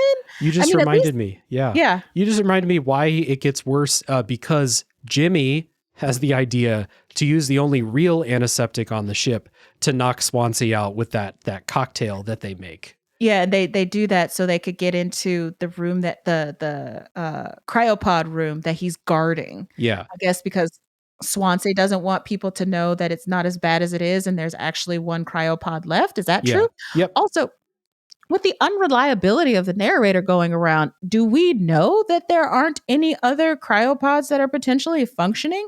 We know that like once the ship crashed into the asteroid, it like fills up with this foam and the foam like blocks off access to certain things and it's kind of like cumbersome or whatever. But we don't necessarily know that foam has like completely debilitated like the other cryopods that you can see in that room. Could they have like hacked enough foam away to where that cryopod could have been useful? No one ever decides to like investigate that. Like they have decided like, oh, nope, there's only one left and only one person gets it. So yeah, you're fucked. Well, early in the game, Daisuke gets trapped in the foam in that room and you cut him out of it. That's something you do. So like they've done it before. If that room was full of foam, They've done it before. Like nobody tried. Right. They say that it's because Swansea says that you can't, but you go at a certain point, this is all coming through Jimmy. So what can you actually believe of what he says about the state of the ship or what other people are thinking and stuff like that? Maybe this is just a way for Jimmy to be like, you know, we're going to deflect blame onto somebody else. Swansea's the one that's making this hard for everybody, not me. Yeah, exactly. I love the quote from Swansea. First of all, I love the scene where Swansea sat in that chair. Jimmy has the gun pointed at him. It kind of silhouettes those two, and then it puts these FMVs in the background of, you know, life on Earth, basically. They're like public domain footage and stuff like that. It's really, really well shot. Like the cinematography in this game is actually really good, which you may not expect from the other graphical presentation, we'll say. It's really good, though. And Swansea has a quote in here where he says, you know, he's talking about his relapse, his alcoholism, his battle with that. And he has a quote where he says, I wanted to believe I was never one setback away from my worst self. And we see that in the, you know, the current events on the ship where the setback is finding the mouthwash and he just kind of snaps and he relapses by drinking the mouthwash and stuff like that. But it's ironic because he gets better. Like he becomes a better person after, because he still cares about Daisuke. He still cares about Anya to the point where he is compelled to go after Jimmy after he finds out what he's done. Yeah. Like he actually improves as a character, honestly, after he's, you know, drunk and dancing, you know, in the common room or whatever. Yeah. Because so it's like I was never one setback away from my worst self. His setback makes him better. He becomes, at least in my eyes, he becomes like not a better person, but definitely someone who actually takes the action to care about the other people on his ship, something the leader ostensibly should do, but just fails at doing. Yeah. He takes responsibility in a certain way. It's stated that he says, I think at the very end, right before he dies, that he was saving that last pod for Daisuke. Like, Anya's dead. Curly's in a bad state. Jimmy's sure as fuck not getting that pod, and I don't deserve it. But Daisuke's a good kid. He deserves to, if one person's going to survive this, it should be Daisuke. So he was saving that for, he was saving that pod for him, he says. Yeah. And he gets so mad, I think partly because it's like the two things in combination. The fact that because of Jimmy fucking things up so badly, Daisuke dies. And it's kind of like the one thing that Swansea had left on the ship to really care about and take responsibility for is like trying to save him. And then also what happened, his knowledge of what happens with Anya, where it's just like, okay, Jimmy's got to go. That's the switch flipped in Swansea's head. So I'm like you, like I played the game the first, like we said, the first maybe like hour and a half or so, being like, man, Swansea's a fucking asshole. Like, what is this guy's deal? And then he becomes one of the more likable characters and arguably, aside from Anya doing her job, the only one who takes responsibility for anything throughout the game. Yeah. And I love the way they do that. Mm-hmm. And, you know, Daisuke doesn't get very much opportunity to take responsibility. I guess the way that he does that is by, you know, doing the thing that he has already acknowledged that, you know, this is a bad idea, but if you tell me I can do it, then I'll do it. Every other crew member like takes responsibility in some kind of way, except for Jimmy and except for Curly. Right. And it's just really interesting how they flip that on you, how the captain and then the acting captain, those are the two people who take the least amount of responsibility throughout the story, we'll say. I mean, Daisuke did his best when he was told that this is something that he had to do. Anya and Swansea actually did things to help, you know, however they could. And then the two men in charge just have this really twisted idea of what they should be doing as leaders.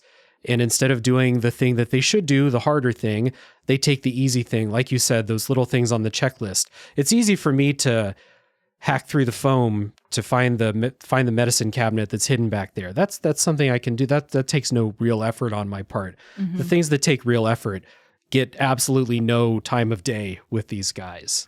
And it's such a interesting portrait of the different kinds of terrible men that are out there. You've got Jimmy, who represents the kind of person who's who's actively committing harm.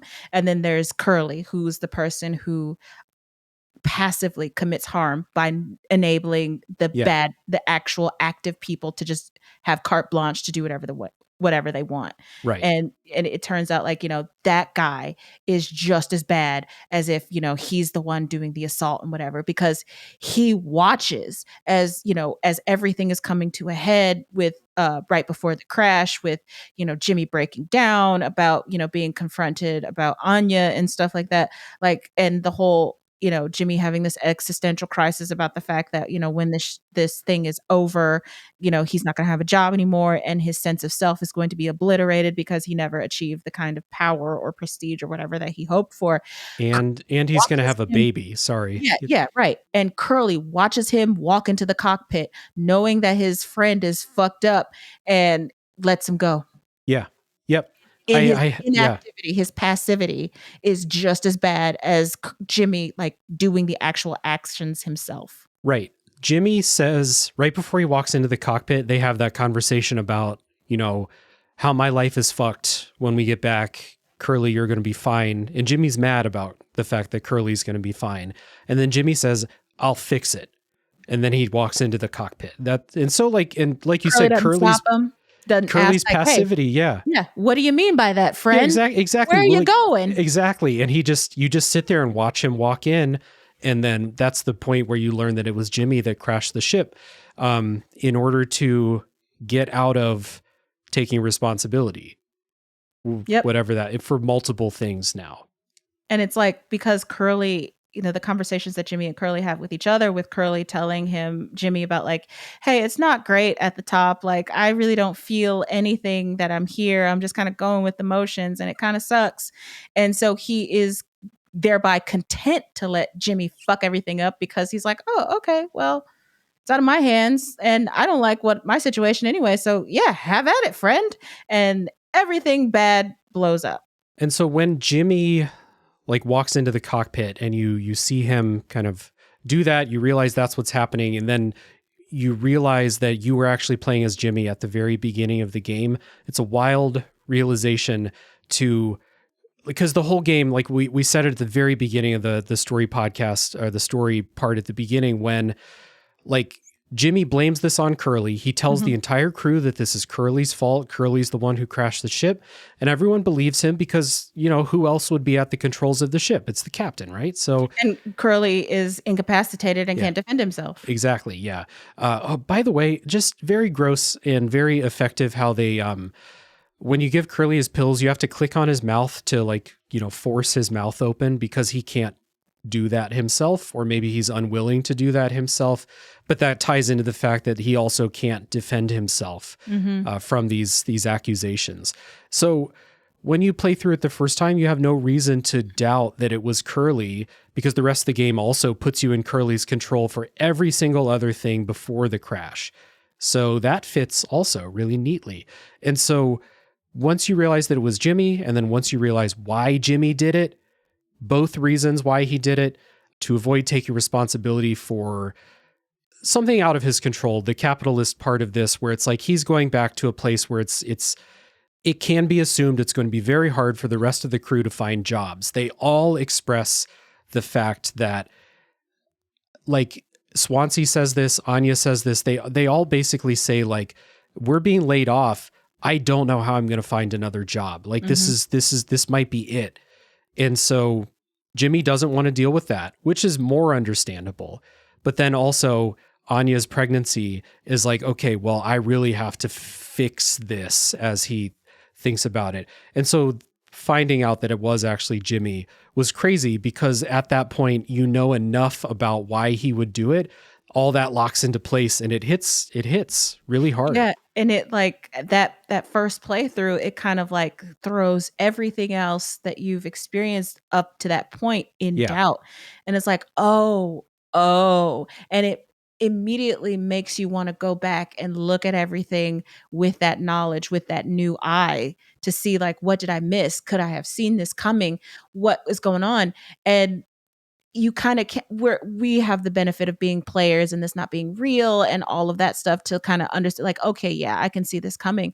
But it represents, like, at least in the real world, when, someone is revealed to be a bad person, you kind of go back in your memory, all your interactions Yeah, with yeah, them, and you yeah. think, like, did I miss this? Were there signs? That kind of stuff. And that's one of the things that I really appreciate about Mouthwashing's narrative, is that it, like I said earlier, it forces you to think about your behavior in the real world when people are revealed to be bad people, because you have to recontextualize all of your personal interactions with them or whatever, to see, like, did I contribute to this person perpetuating harm?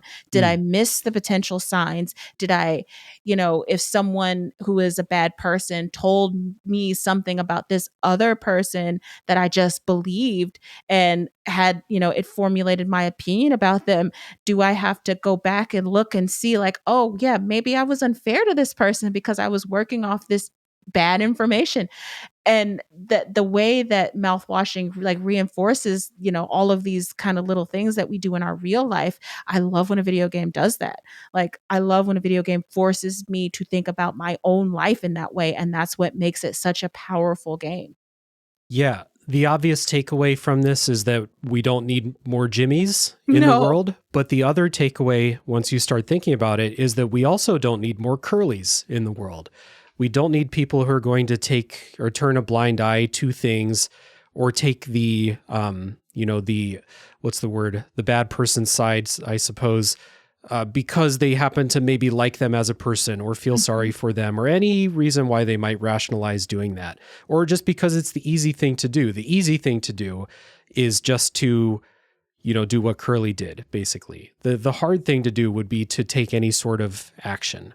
Yeah, and that, we all have some level of culpability when we interact with these bad people and we enable them, even though we don't know that we're enabling them, or even if we don't know that they're bad people, because, that's the way manipulators work. Hmm. Um, and that's just the way that, human interaction works. Like, we can't read anybody's minds. We have to go based on the information that we're told and the things that we can see. And we can't even trust everything that we see because we're not operating with a full picture.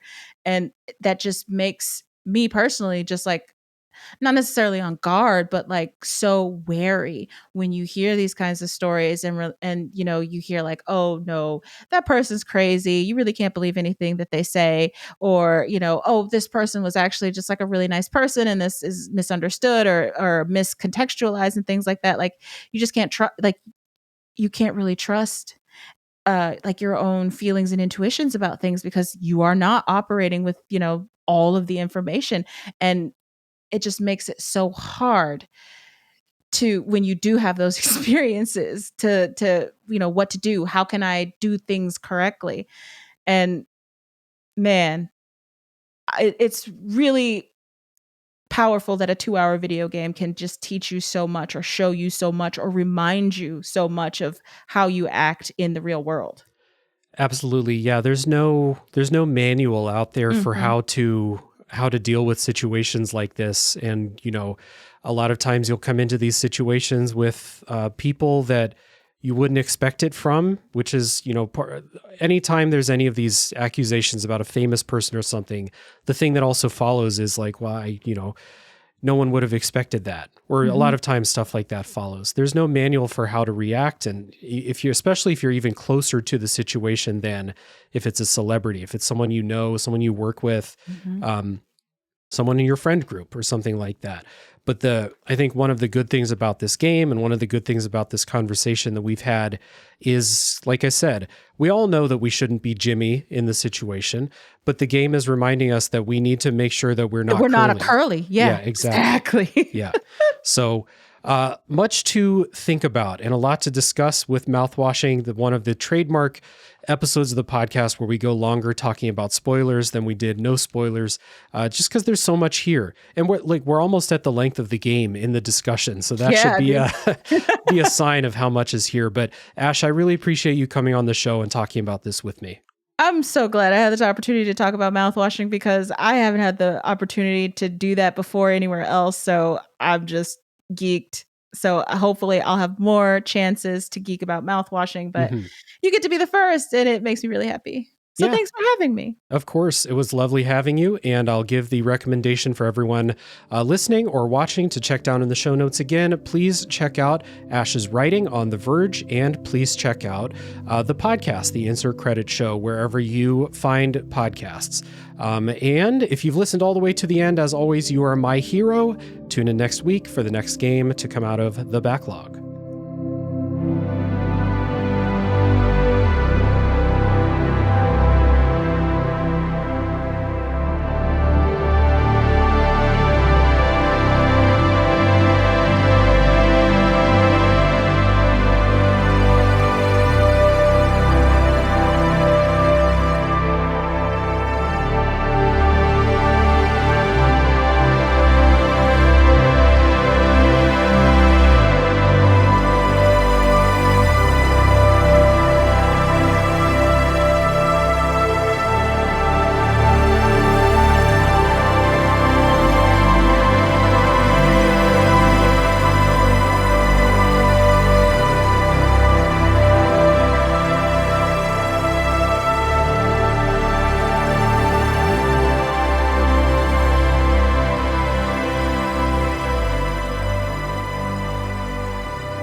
Video games are a unique medium. They can tell stories, Immerse us in strange, fantastic worlds. blur the very boundaries of our reality.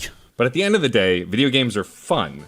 Whatever fun is to you. I'm Jeff Moonen, And I am Matt, aka Stormageddon. and on Fun and Games, we talk about the history, trends, and community of video games. It's a celebration of all the games we play and all the fun we find within them. And there's so many more games out there, so we hope you'll share in that conversation with us. Fun and Games podcast with Matt and Jeff. Find us on certainpov.com or wherever you get your podcasts. And happy gaming. Welcome to Bits of Time, where we ask you the simple question, is this video game worth your time? And we're two brothers having a conversation about a game and why we loved it. Or a difficult discussion about why I didn't or we didn't beat a game. So I hope you join us. Because it gets pretty wacky sometimes with the questions we ask each other, and maybe a little heated every once in a while too. If you plan on sticking around, you'll be getting 2 episodes each month, the first and third Wednesday. We also have a brand new debate-focused series, so if you want to be a part of it, join us. Yeah, join us. Or, reach out, get in contact with us, and maybe you could be on the show with us and debating all kinds of things, granular or not. We'll see you then.